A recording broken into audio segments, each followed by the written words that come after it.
Halos 1 milyon deboto ang nakiisa sa National Thanksgiving Day para kay San Pedro Calungsod kahapon sa Cebu City. Ang ilang dumalo pinatutuhanan ng himalang dala umano ng ikalawang Pilipino santo sa kanilang buhay.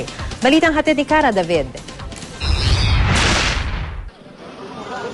Hindi alintana ng mga deboto ang mahigit 5 kilometrong paglalakad sa ilalim ng tirik na araw, makarating lang sa templete o dambana ni San Pedro Calungsod.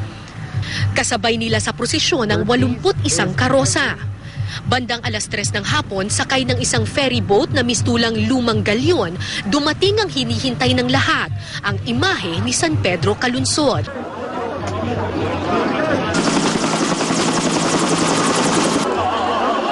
Nagpalakpakan, kumaway, napaluha ang marami sa pagdaan ng imahe ng santo. Sabay sigaw, Viva San Pedro Calungsod! San Pedro Calungsod!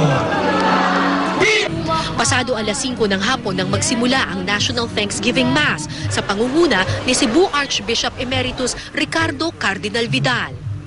Dinaluhan nito ng iba't ibang mga lider ng simbahan. Gayon din ang mga opisyal ng gobyerno kabilang si Pangulong Aquino.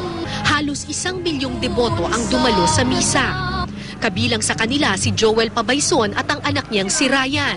Kwento ni Joel, 9 na araw raw na nakomatose si Ryan matapos siyang maaksidente at mabiyak ang ulo. Halos mawalan na raw sila ng pag-asa, pero dahil sa pagdarasal nila kay San Pedro Calungsod, himalang nagising ang bata at nanumbalik ang kanyang lakas. 9 days itong nag-clinically did sa hospital. Tapos pinapromise ko kay Calungsod pag nabubuhay. Talagang dalhin ko siya dito. Papasalamat talaga ako sa kanya kasi miracle baby ito sa akin .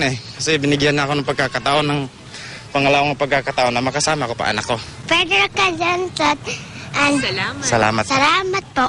In the name of the Father, the Son, and the Holy Spirit. Amen.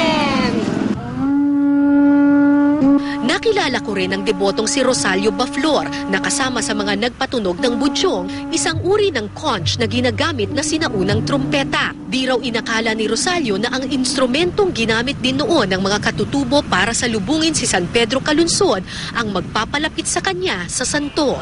Masayang-masaya po. It's a privilege. Pinakaliit-liit na bagay, saka binaliwala mo na lang, may halaga pala. Masaya rin sa pagbabalik ng santo ang mga kaapu-apuhan ni Calungsod, gaya ng 76 anyos na si Lolo Jaime na ika-12 henerasyon ng mga Calungsod.